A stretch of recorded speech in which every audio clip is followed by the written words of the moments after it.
Beleza? Então, hoje, na verdade, hoje, a ideia é a gente não falar sobre um outro conceito, orientação a objeto. Né? Então, a gente tem lá o objeto como unidade, só que um objeto sozinho, a gente não consegue construir um sistema com um objeto sozinho, né? Senão seria um objeto superpoderoso que resolve todos os problemas, ou seja, seria um programa estruturado, né? Um programa que estaria tudo ali no mesmo objeto. Então, para a gente ver essa questão de relações, né, só revisar aqui, revisar não, né, talvez algum de vocês não conhece, mas vocês vão ver melhor isso na disciplina de projeto, né, que vocês vão ver a OML especificamente. Mas uma classe, ela pode ser formada às vezes por uma única parte, às vezes a gente quer só fazer um desenho rápido, né, só o nome da classe. A gente pode explicitar aqui os atributos e os métodos, né, que lá em OML às vezes eles chamam de operações. E a gente pode especificar também a visibilidade, o encapsulamento. Aqui, como é mais, eu estou dizendo que tudo aqui é público. Privado seria o menos, por exemplo. E protect, eu não lembro qual que é, se é o sinal do tio. Protect tem outro sinal. Mas a gente está focando mais no privado e público, então o privado seria o menos e o público o mais.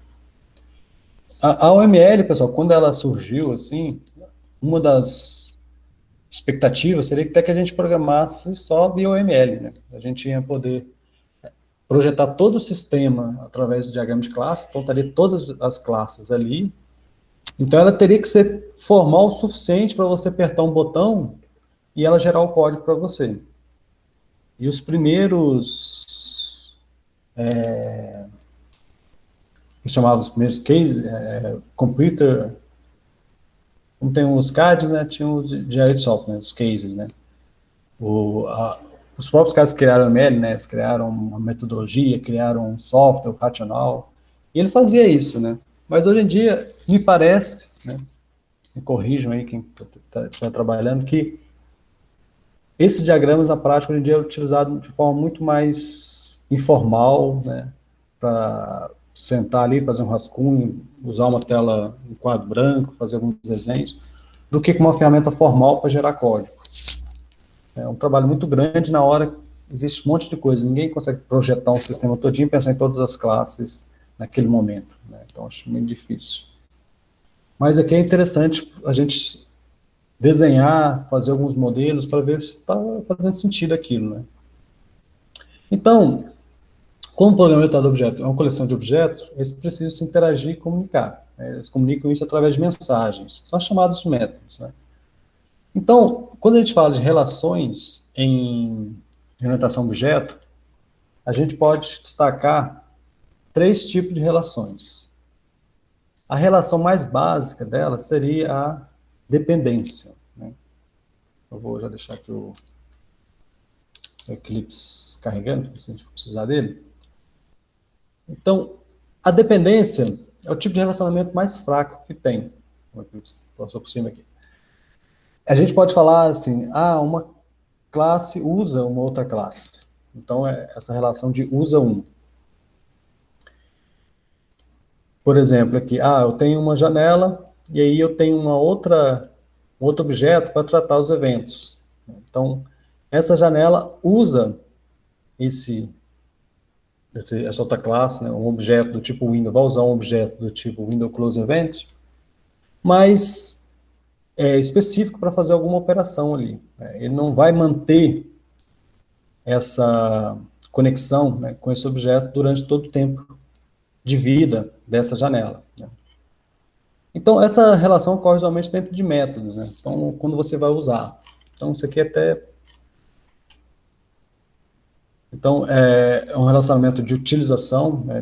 A gente pode falar também de comportamento, determinando que um item usa as informações e serviços de outro item, mas ele não mantém, ele não possui aquele item. Talvez, provavelmente, está um pouco abstrato, né, pessoal? Alguém conseguiria falar um exemplo?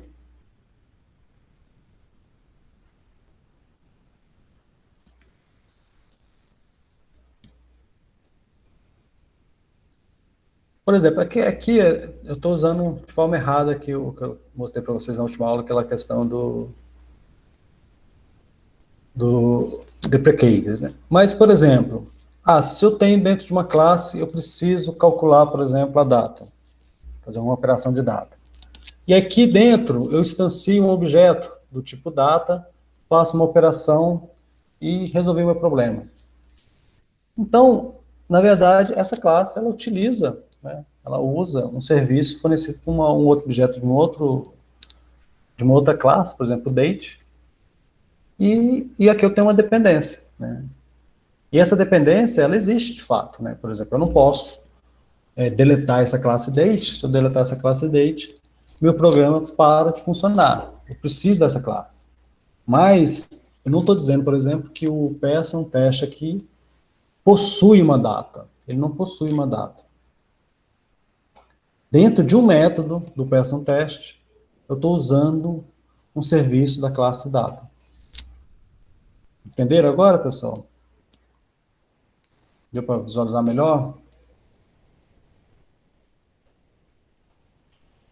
Então, quando você instancia um objeto dentro de um método, usa ele para fazer algum cálculo, alguma operação, e depois esse objeto deixa de existir, é uma relação de dependência.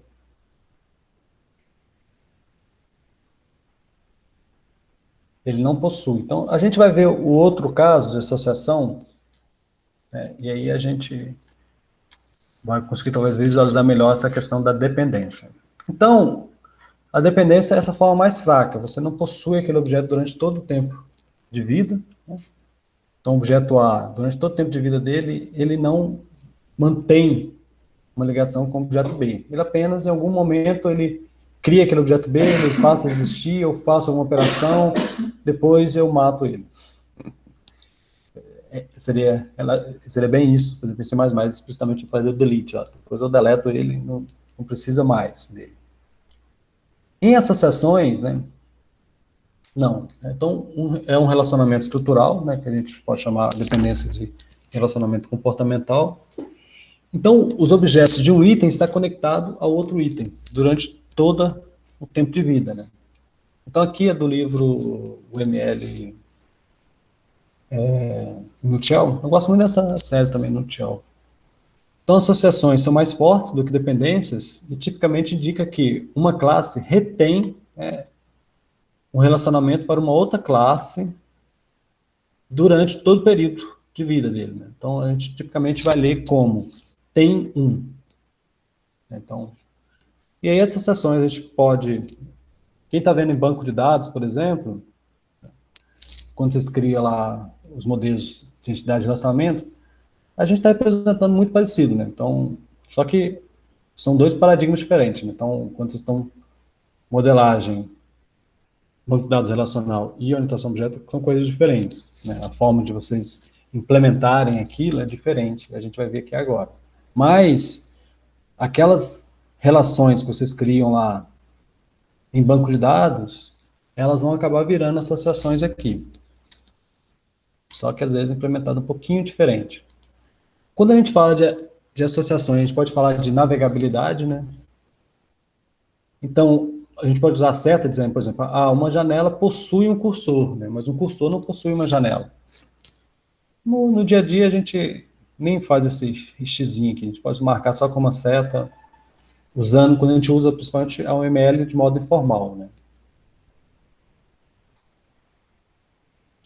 A gente pode usar também a ideia de cardinalidade, né, ou multiplicidade, um pouco parecido com o que vocês, quem está fazendo banco de dados, talvez já viram. Lá em banco de dados, vocês já estão fazendo esses diagramas de entidade de relacionamento. Então, lá você já vê um pouco disso, né? Então, eu posso ter um relacionamento, por exemplo, explícito, dizendo, por exemplo, uma janela possui 4 botões. Ou eu posso dizer que um empregado, né, aqui no sentido contrário, uma companhia, né, possui um ou mais empregados.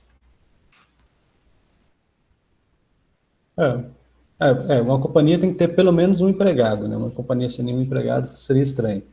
E uma pessoa pode estar associada a mais, zero ou mais companhias, né, durante a vida dessa pessoa, né? Então, ela pode estar associada a zero ou mais empresas, né? Pode ter sido empregador. Então, ainda falando sobre associação, né, então a gente está falando de associação ainda, pessoal. Então, em associação, vocês vão ver dois conceitos diferentes, que é o conceito de agregação, né, e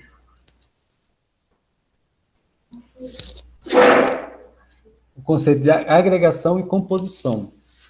São conceitos presentes na OML, né, e são conceitos um pouco mais, uma diferença conceitual. A gente vai ver que na implementação não vai afetar nada na nossa implementação.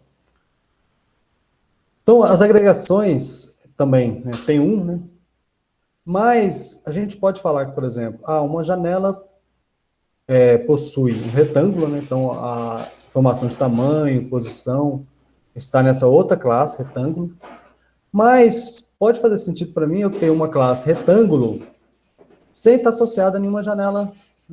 Eu posso estar usando retângulo para outras coisas dentro do meu sistema. Faz sentido eu ter uma instância do tipo retângulo sem ter uma janela associada. A composição é uma relação ainda mais forte. Espera aí, pessoal, rapidinho.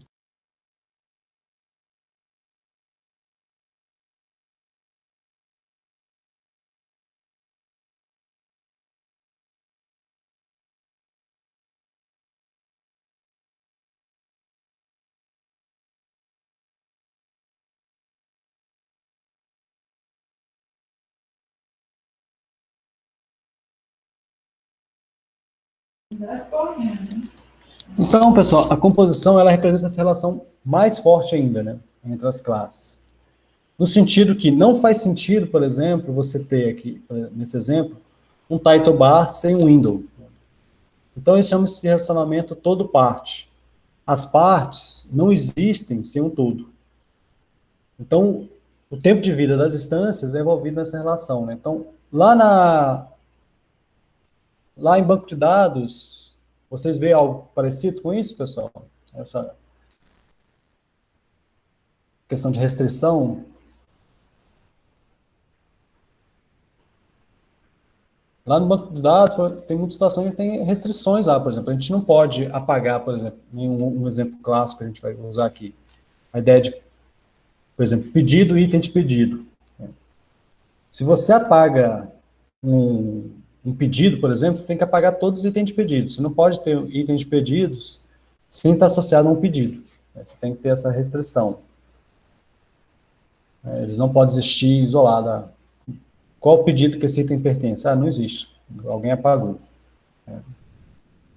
Então, alguns objetos têm essa restrição, e isso na OML especifica bem claro isso, né, pensando na OML formal. Então, no caso dessa mais fraca, da agregação, a gente usa aqui um losango aberto, né, e aqui um losango fechado, né, escuro aqui.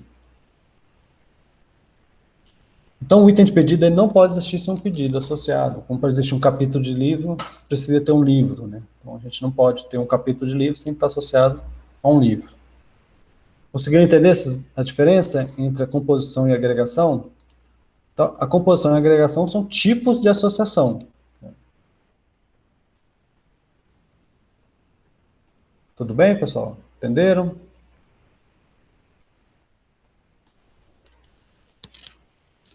Então, vamos ver agora a questão da programação aqui, né? Como que a associação ocorre em programas Java? Por exemplo, uma associação bem simples, né, de 1 para 1. Por exemplo, eu tenho lá um item, né, ele tem, por exemplo, o produto. E aí, como que a gente faz isso? Vamos criar rapidinho isso aqui, no Java? Então, vamos lá, no Java aqui. Vamos criar um novo projeto. Exemplo, relação.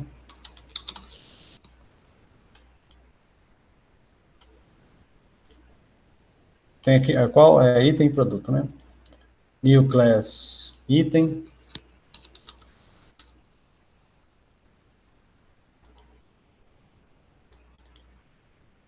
Vou botar só SCP mesmo, para não ficar sem nada. Não, estou criando no lugar errado aqui, né, pessoal? Por isso que apareceu aquele pacote lá. New class item.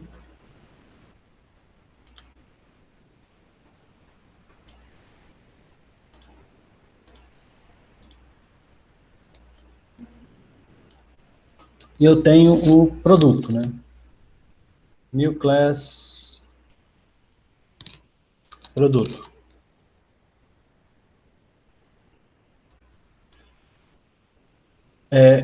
O produto, por exemplo, eu tenho um código, um nome e um preço, né?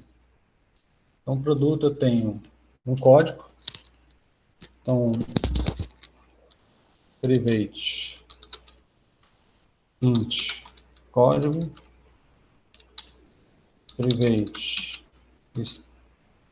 string nome e private float preço. E aí eu vou usar aqui as ferramentas do Eclipse para gerar para mim os gets e sets.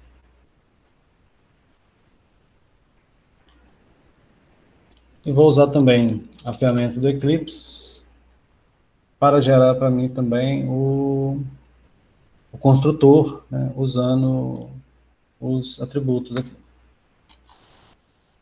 Beleza? Gosto dele mais aqui. Beleza, eu tenho essa classe produto. Agora eu tenho a classe item, né?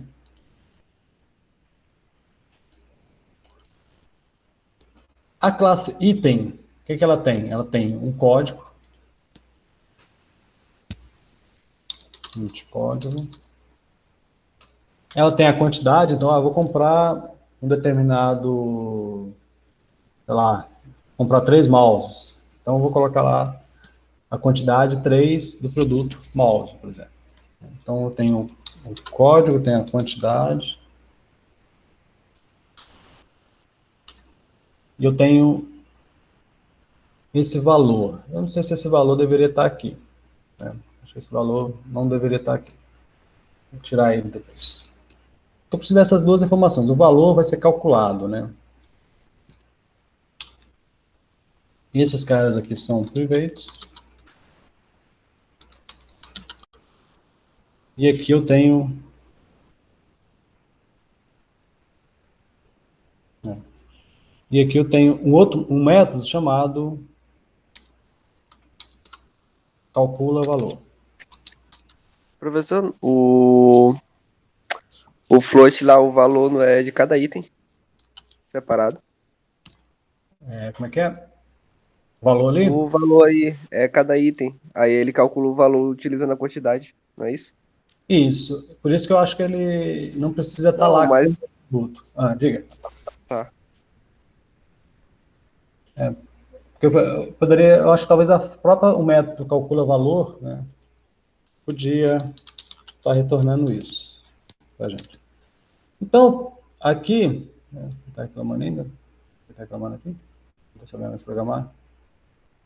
Isso aqui vamos usar tudo double aqui mesmo. Porque lembra que literal, né, pessoal? Literal, essa literal aqui é double, né? Não é float. Vamos usar double. Temos espaço de memória.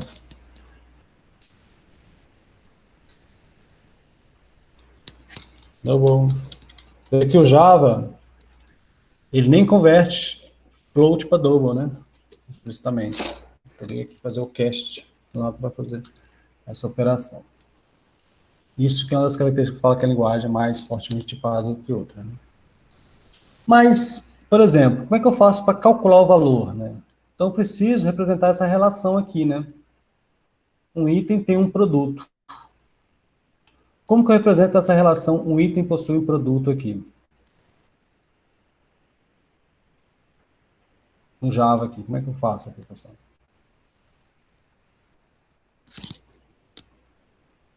Como é que eu implemento essa relação de um item e produto? Lá no banco de dados, talvez vocês já chegaram nesse ponto. Tem aquele lance da chave primária, né, chave estrangeira. e um possui a chave estrangeira, a chave primária do outro, né? Então passa a ser a chave estrangeira para ele. E aqui, como é que a gente faz? A gente não trabalha com esse lance de chaves estrangeiras, chave pública. Fala aí, pessoal. Imagino que alguns deles sabem a solução aqui, até intuitivamente. Como é que um item possui um produto? Como é que a gente representa essa relação?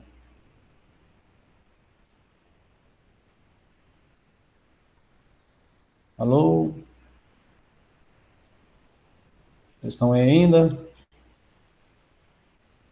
Marcelo? Estamos sim, professor.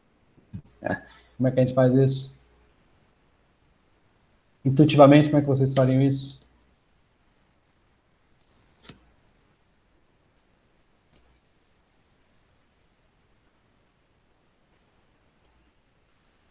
A gente cria que é a variável aqui, né?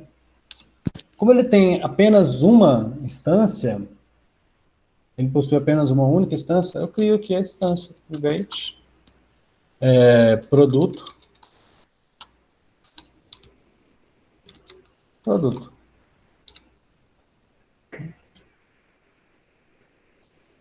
E aí, na verdade, quando eu vou criar um item, né, eu tenho que passar uma instância de um produto para ele. Né? Ele tem essa relação, ele tem essa associação. Né? Ele está sempre associado. Não existe um item sem um produto. Eu tenho que primeiro ter um produto para depois ter um item. Então, aqui eu posso usar agora a ferramenta aqui para a gente gerar os get inserters. Talvez não faça muito sentido aqui o produto, mas tudo bem, enquanto. Generator, construtor, fields. Então, eu vou passar esses três caras para ele. Então, para ser mais simples, eu vou criar uma classe de teste aqui. Não vou usar o JUnit ainda não. Para a gente poder ter um AD, de loja.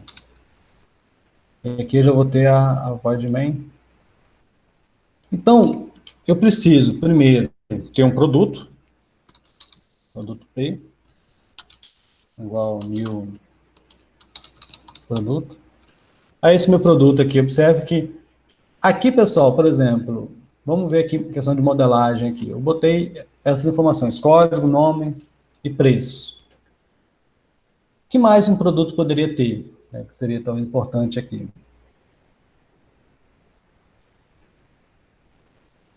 Que é uma coisa muito simples, né? Por exemplo, agora mesmo a gente vai instanciar, por exemplo, mouse. Quantidade. Mas a quantidade, será que a quantidade seria um atributo do produto?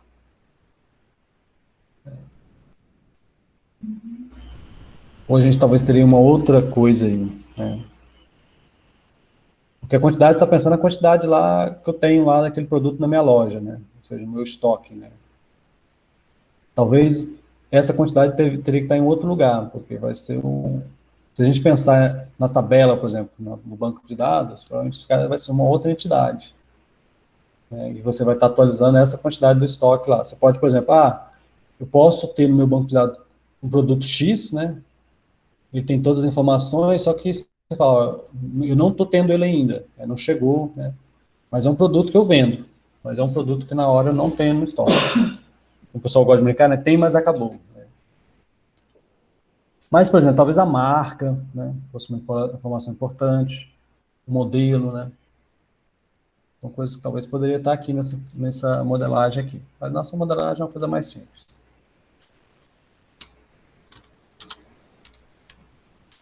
Então, aqui, quando eu instancio aqui, já vai dizer produto, não apareceu aqui, não completou. E o produto.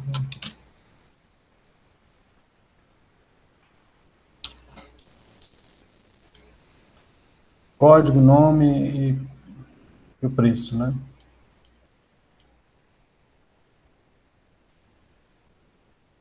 Até o preço, talvez, num sistema real, não deveria estar aqui, né?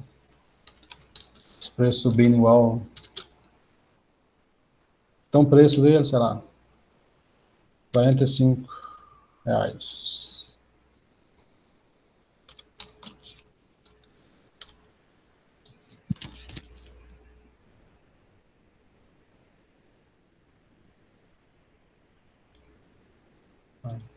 Que eu mudei lá, não mudei o volume. Quer dizer que... Então, agora com o produto, eu posso, por exemplo, criar um item, né? O item é igual a new item. E aí, com o item aqui, eu tenho o quê? Eu tenho o código, a quantidade e o produto. Né? Então, eu vou querer... Estou criando um item aqui, 201. Os itens começam com 2, 201. Eu vou estar usando qual produto? O produto P.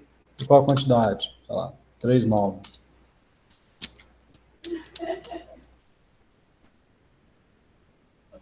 Tá reclamando aqui ainda.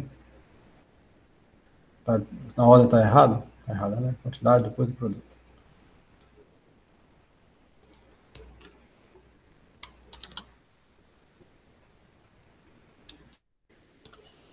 E agora, por exemplo, para calcular o valor, como é que eu faço para calcular o valor aqui? Né? Como é que eu faço aqui, pessoal, para calcular o valor?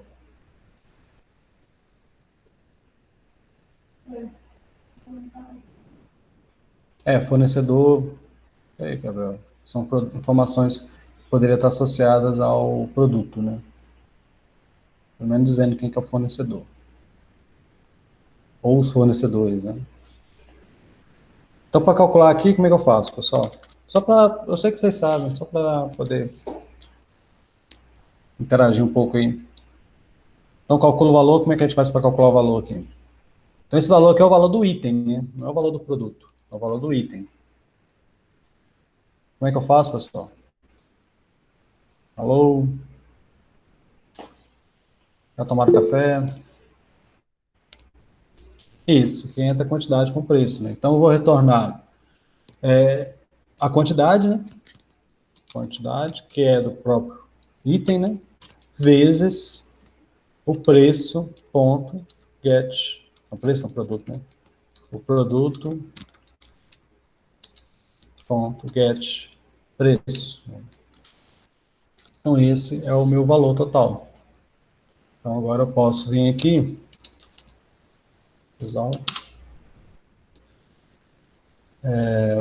e ponto, calcula valor.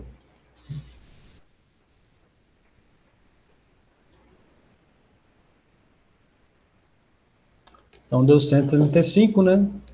Então, 3 vezes 45, acho que está certo. Então, está certo a resposta aqui.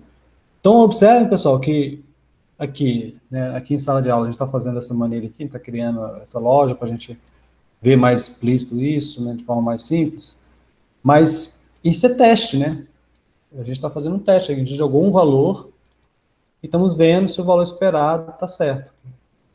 O valor esperado está certo. Então, a diferença quando a gente trabalha com um framework, tipo JUnit, é que ao invés de precisar de alguém olhar para isso, você vai usar aqueles acertos, aquelas coisas para checar, olha, esse valor é o valor esperado? E isso pode ser executado toda vez, né, independentemente de você mexer. Agora, só aproveitar e fazer mais uma alteraçãozinha aqui. Né? Então, por exemplo, se por acaso, né, eu tivesse, por exemplo, um construtor que não passasse o produto.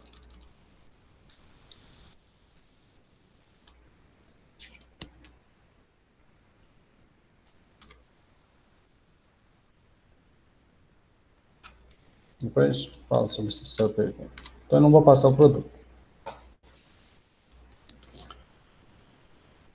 Quando eu não passo um produto, né, por exemplo, eu vou criar um outro item aqui, eu não vou passar nenhum produto. É como se a gente estivesse falando que um item pode ter 0, né, ou 1 produto. Eu poderia ter um item sem produto, o que parece estranho. Né? Mas, só para a gente ver mais uma outra coisa, que é uma coisa que eu comentei na aula passada, vamos ver se vocês estavam atentos. Eu criei aqui sem um produto, né? Mandei calcular o valor. Nessa linha 14, o que vai acontecer aqui na linha 14? O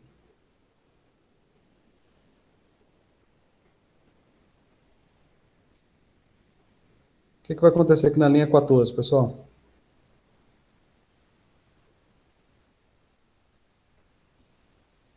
Ah, não, desculpa, minha linha 14 eu não mudei, né? Queria mudar aqui. O que vai acontecer na linha 14? Eu estou usando o I, estava usando o I ainda, né? Alguém? Eu não tenho um produto, né? Estou mandando calcular o produto. Qual que é o erro clássico que a gente vai ter aqui? Vai apontar para aí? É o null pointer, né? Então aqui é o erro clássico, né? O null pointer exception. Porque eu tenho um construtor, né? Eu não inicializei esse produto e ele vai estar usando o produto lá e vai dar problema, né? Por que eu estou mostrando isso? Porque isso é um erro que vai ser bastante comum. Mesmo, né, se você não programou em C, né, o ponteiro vai te perseguir o resto da vida, então não é algo que a gente possa ignorar. Então, as variáveis de objetos, né, são apenas, guardam apenas endereços de memória para onde que esses caras estão. Então, esses caras estão locados naquela área que chama de heap, né, e o Java controla isso. E aí, a diferença aqui, por exemplo, esse código aqui, novamente, esse código aqui, ele não compilaria desse jeito em Kotlin. Esse tipo de null point exception, em Kotlin, não deixaria passar. Se por acaso a gente está falando que produto, que um item pode ter ou não pode ter um produto, a gente está falando que produto é opcional, né? Então a gente teria que ter, eu usaria essa anotação, né, essa interrogação para dizer, olha, esse produto é opcional. Então você não pode chegar aqui pegando o produto e já calculando o valor em cima dele. Pode ser que não exista um produto. Se não existir um produto, vai dar erro aqui. Então, ele não iria deixar você fazer essa fórmulazinha aqui simples. A gente estaria usando aqui o optional. Em Java, eu mudei um pouco a organização da disciplina, né, destacar para vocês. Eu quero destacar essa questão do optional e das interfaces funcionais, né, expressão lambda, do Java. Beleza? Então, aqui nesse nosso caso aqui, o melhor seria a gente não ter esse construtor, não faz sentido a gente ter um. E aí a gente evitaria aquele erro, porque nesse caso aqui ele não permite, porque não existe um construtor que eu não passo o produto. Eu tenho que passar um produto. Eu poderia, né, fazer uma maluquice de passar um produto nulo aqui, né? Então o compilador novamente não vai poder fazer nada por nós aqui nesse caso aqui, né? Aí vai dar o null point exception, mas aí meio que você está querendo, né, dar o erro. Agora, para a gente fechar a aula de hoje, né, vamos ver essa outra tipo de relação. Eu vou mudar aqui, atualizar essa figura. Não está, né, muito o ML aqui, mas eu quero mostrar aqui que um cliente pode ter 0 ou mais, né, não precisa estar especificando 1, 0 ou mais pedidos. Então, se você criou uma loja, você vai deixar o cara se cadastrar, né? Então, você tem um cliente lá. Você vai ter que mandar e-mail para ele, né, ficar pedindo, até uma hora ele se animar a começar a comprar na tua loja. Então, inicialmente, ele não vai ter nenhum pedido associado, porque ele nunca comprou nada na tua loja. Mas ele pode ter depois 1, 2, 3, quanto mais para a tua loja, melhor. Como que a gente faz essa relação aqui, pessoal? Ou melhor, né, vamos pensar numa outra relação, né, para a gente aproveitar aquele código lá. Se a gente usa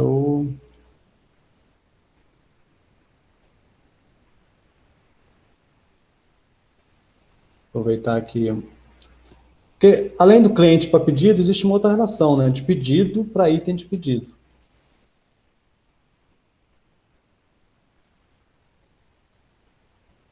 Eita.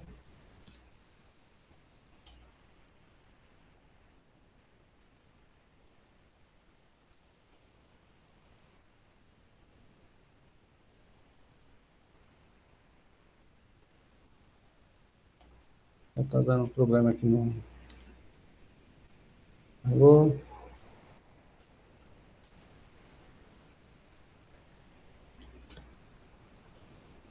Então, aqui...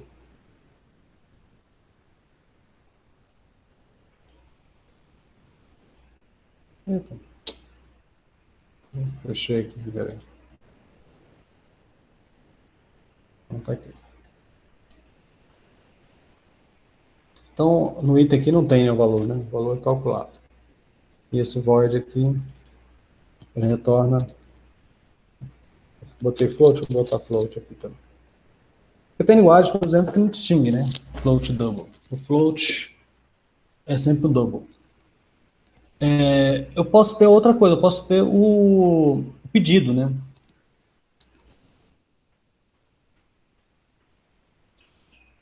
Aumentar um pouco?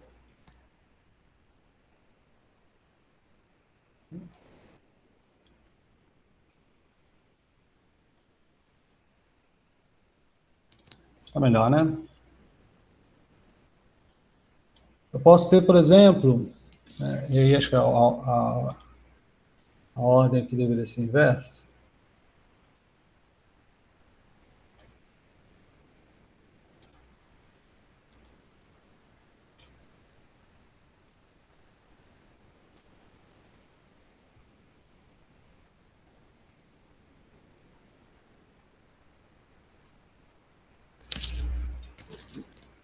Então, o pedido,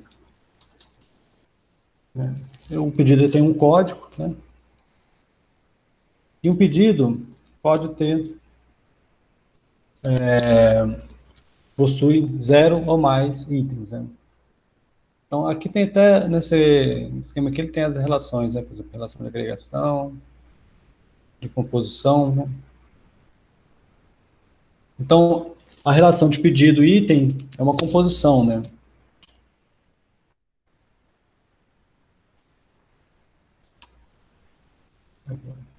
Eu não sei usar esse bichinho aqui. Como é que faz essa ligação?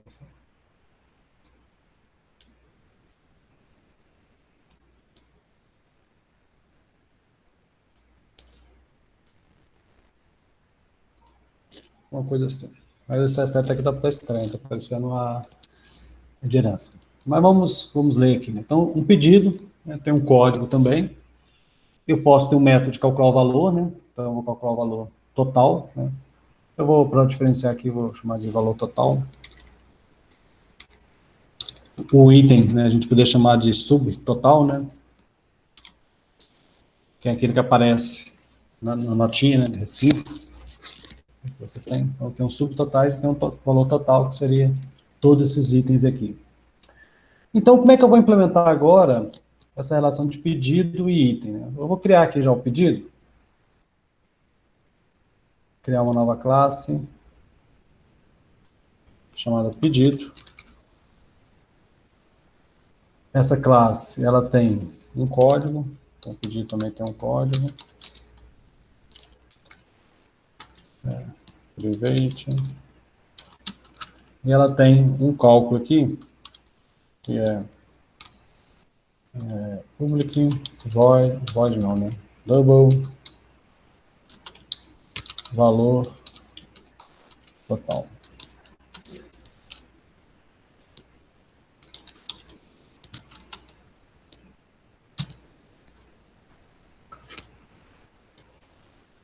Eu vou criar aqui.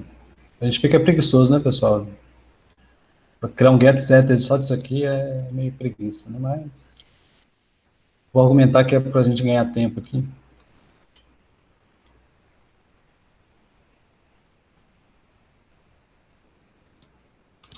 Na próxima aula a gente vai falar sobre herança. A gente fala sobre esse tal de super aqui.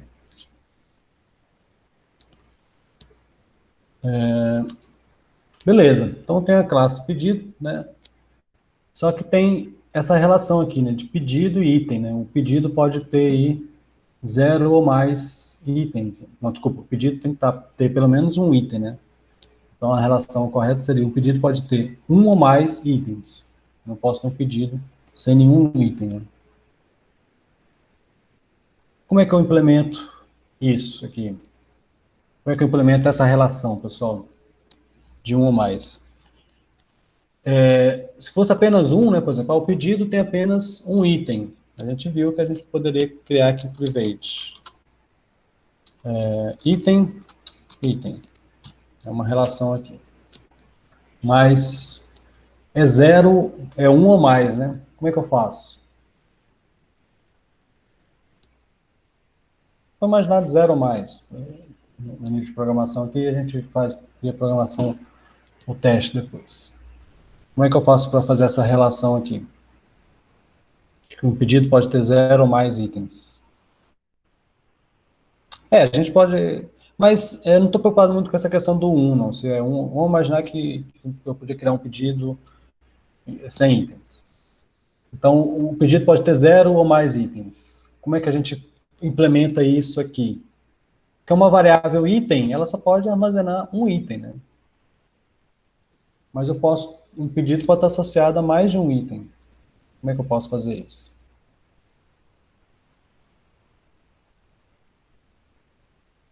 Como é que a gente vai programar isso?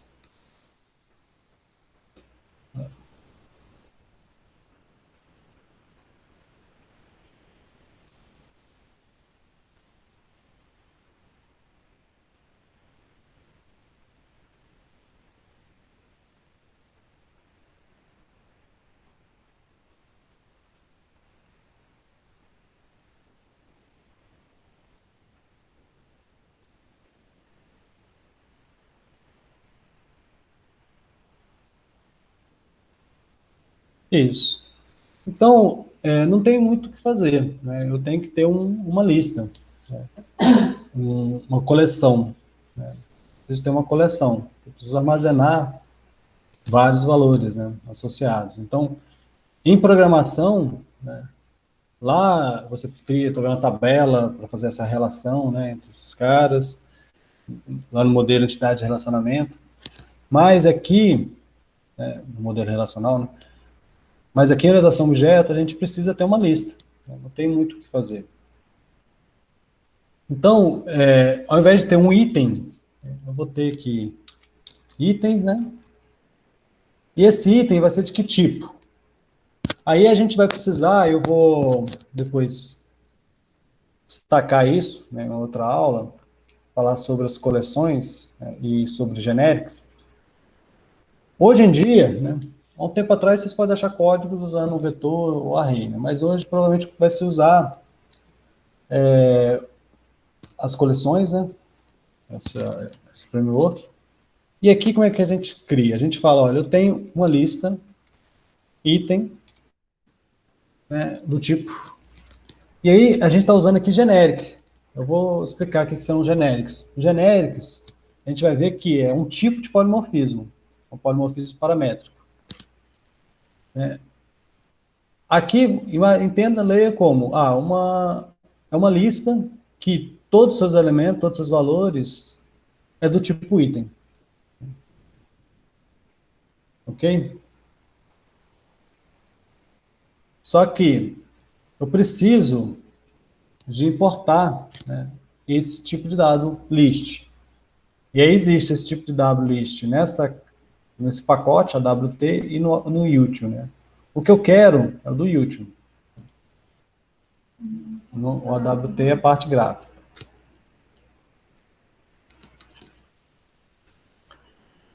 Ó, aqui ele já está me dando aquele warning, né? Então, beleza, vamos ver aqui. Então, agora, eu estou na classe certa, não podia... Não. Como eu posso ter 0 ou mais, faz sentido agora eu criar, né, um método chamado adicionar item, né? Então, eu vou criar o pedido e vou adicionar item aqui.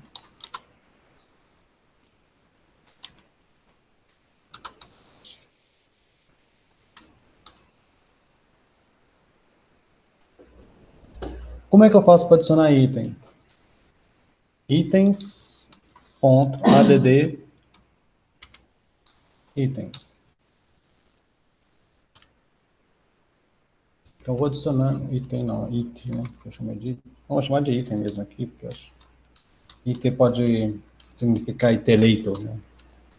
Então, sempre pensando em nomes mais que façam sentido. Eu posso ter aqui, talvez, um método, até para a gente poder testar esse add item, quantidade de itens. Pode não, int, né? Int. Os caras todos são públicos.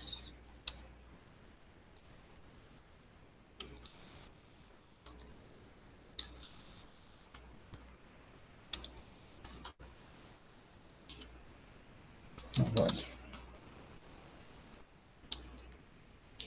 Return. A quantidade de itens vai ser a quantidade de elementos que tem itens, né? Então, itens.size.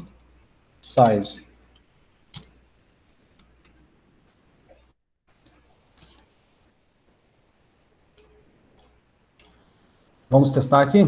Então, na loja, eu tenho aqui um item. Eu vou criar um pedido. Igual ao new pedido. Pedido, eu só preciso passar um código. Vou passar aqui um código qualquer, 201. Você está reclamando? Enfim. Ah, não, porque eu tenho produto também, né? Pedido. Nome de... Quando a gente não pensa muito em nomes, né? Ponto add item. E vou adicionar um i. Será que vai funcionar? Tem nenhum erro aqui, pessoal? De execução?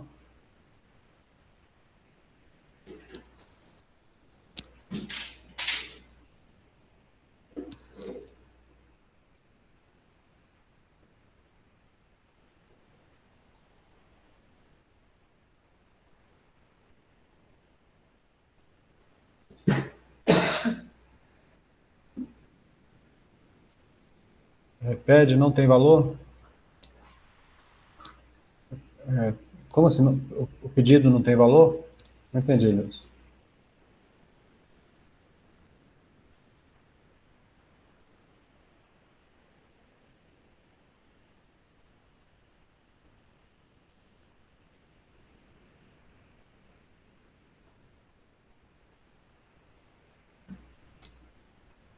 Vamos rodar aqui, né?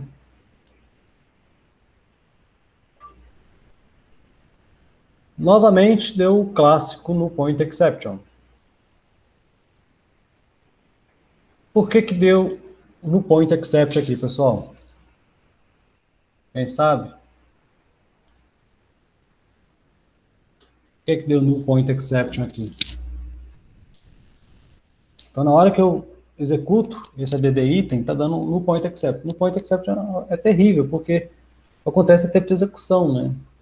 E às vezes pode... Aqui a gente tem uma coisa muito simples, a gente está testando aqui, né?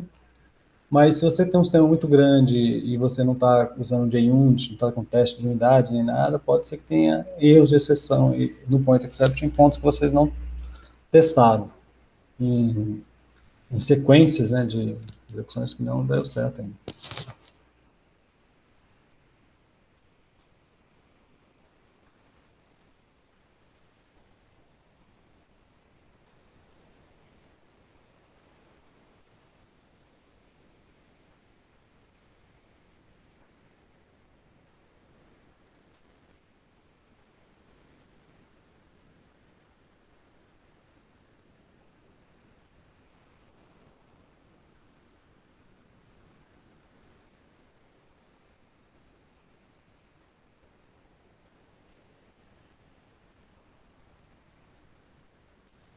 E aí?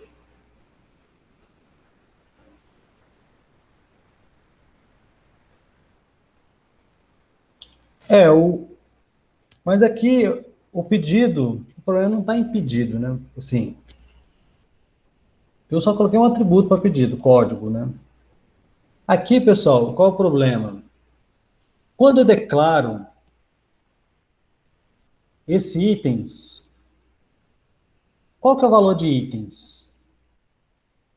que itens tem? Vamos deixar ele aqui público, né, para a gente poder acessar ele, só para a gente ver isso. Antes de executar isso, eu vou sysout pad.items. Vou imprimir aqui o valor de itens. O valor de itens é nulo, né, pessoal? O valor de itens é nulo.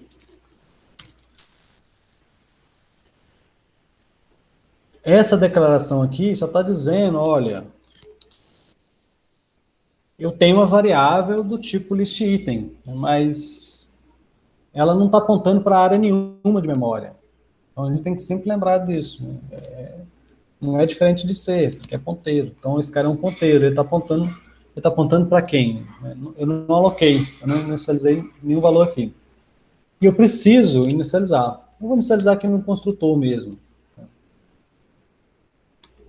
Então essas coisas, pessoal, é bastante interessante a gente olhar, porque tem coisas que às vezes alguns frameworks já hoje em dia já deixam muito oculto para a gente, né? Abstrai bastante. Né? Então até instanciação de objetos, tem muitos objetos que são instanciados através desse framework.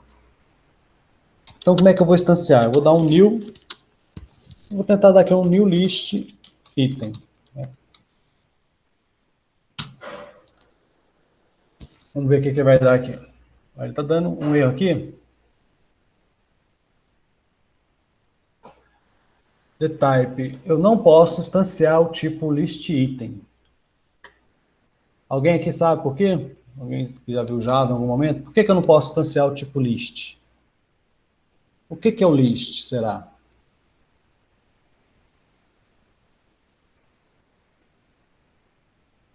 Alô, alguém? O que é o tipo list? Alguém sabe? O list no Java, né, e a gente vai ver daqui duas... Beleza, Luiz. Então, o tipo list em Java, né, e é um tipo que a gente vai sempre usar, né, ele é uma interface. A gente vai ver o que são interfaces. Né? Então, existe um list, né?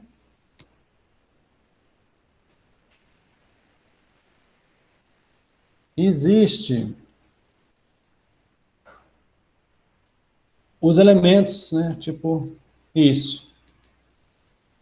O list, né, é a interface, né? O ArrayList e o LinkedList já são classes concretas, né, que implementam o list. Então, operações como add, size, está definido lá no list, nessa interface. E aí a gente vai ver esse conceito melhor, conceito de interface de classes abstratas e de herança, né? Mas, como muitas dessas coisas vocês já viram um pouco, então, eu não posso usar o list. Eu tenho que usar aqui o ArrayList ou o LinkedList. Eu tenho que usar um desses dois. Eu vou usar o ArrayList. Só que o ArrayList, eu não fiz o import ainda do ArrayList, né? Aí ele vai falar para mim, olha, importa o ArrayList. Aí, beleza. Então, agora, eu vou rodar, tentar imprimir aqui o pad ponto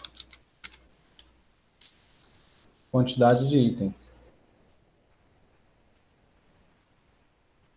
Ah, deu 1. Faz sentido. Adicionei apenas um elemento. Se eu imprimisse antes do adicionar,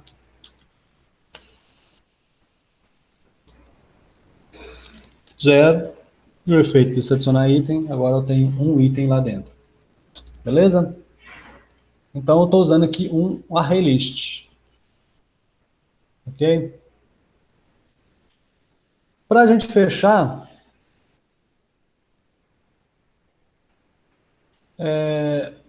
se eu quisesse aqui calcular o valor total, como é que eu faço para calcular o valor total? Aqui. Como o tempo está curto, vamos usar aquele padrãozinho mesmo de somatória, que a gente aprendeu desde lá de fundamentos da computação. Então, double, soma, aqui, vou começar ela com 0. Aí eu vou percorrer, né, a minha lista. Então, como é que é? Então, é for, item, três pontos, itens. Então, para cada item, em itens, né?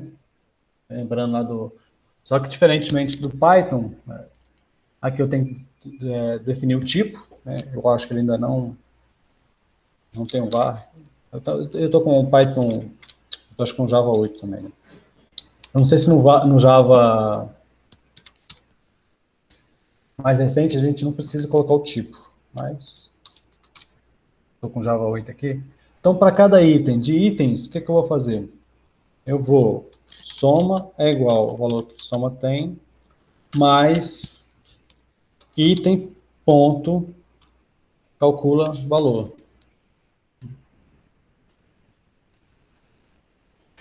E aí eu vou retornar a soma.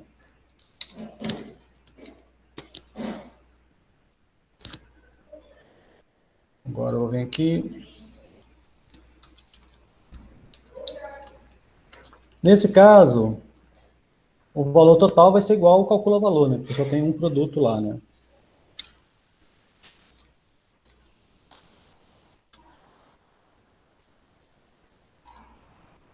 Que é também 135, né? Mas se eu tivesse um outro item, vou criar um outro item aqui. Desculpa, criar um outro, é outro item, né? Item e produto, né? Cada item tem apenas um único produto. Eu vou criar um outro item. Item 2, I2, P2. Pessoal, nunca escreva assim, né? Nome de variáveis P1, P2, I1, I2. E nomes sugestivos, né? Webcam. Quanto a 230. Eu vou comprar duas webcams. 102. 102. E o produto que eu estou colocando é o P2, né? E eu vou adicionar em pedidos add.add item e 2.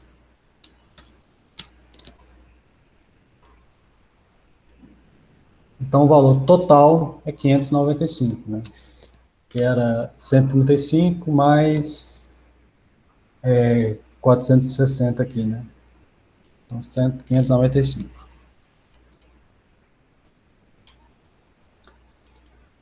Agora, só por curiosidade, vocês viram essa minha forma aqui, né? De percorrer uma lista.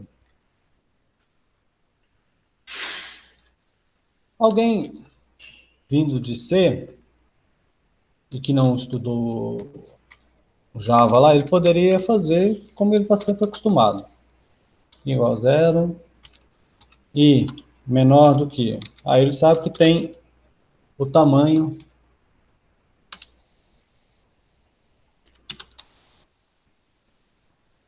e mais. E aí ele vai pegar em itens, né? Ponto, get, we, e mandar calcular.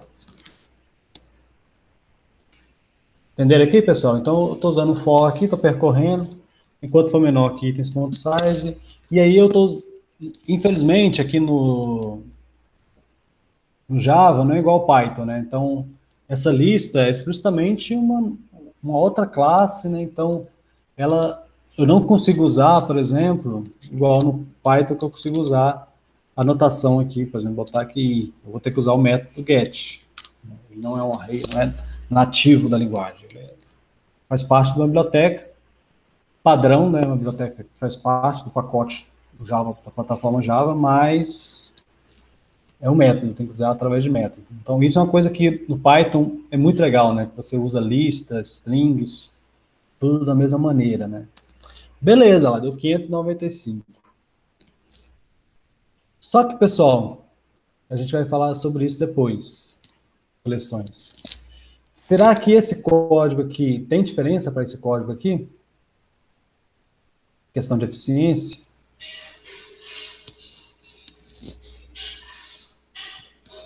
que vocês acham?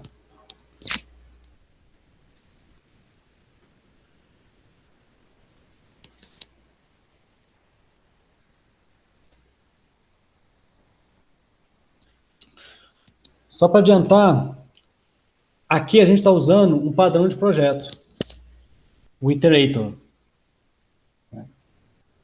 Aqui a gente não está usando um padrão de projeto. E quando a gente, nesse caso aqui, como a gente está usando um padrão de projeto, a gente está usando diretamente através desse get, para o ArrayList, eu não vou ter um custo computacional aqui muito diferente, não, desses dois. Mas se por acaso eu estivesse usando aqui linked list, eu estaria aumentando meu custo computacional. Então, se eu mudar o objeto concreto aqui, passar para linked list, esse meu código aqui vai se tornar mais ineficiente. Porque o get, lá no linked list, ele é mais ineficiente do que o ArrayList. Porque o ArrayList é a estrutura de dados contígua e o linked list é uma estrutura de dados encadeada. Novamente, algo que a gente consegue ver legal quando a gente estuda estrutura de dados em si, né? Essa diferença entre esses dois caras aqui. Mas a gente vai tentar explicar a diferença disso lá em lista. Aqui, o que eu queria destacar é só a questão da relação, né? Então, a próxima, fora a associação, outro tipo é generalização, né? Mas generalização a gente vai ver melhor na próxima aula. A gente falar um pouco sobre relações. E aí seria legal, vou botar explícito lá no CIGA, vocês implementarem esse laboratóriozinho aqui. Aqui a gente tem aí o conceito de redes, as redes têm pessoas podem criar amizade, pode ter post, pode ter comentário, pode ter like, e criar também um diagrama de classe. Vou dar o olho. É legal. Eu vou postar lá no Cigar lá. E aí também, pessoal, eu vou mandar, já está tarde, eu estou mudando a proposta lá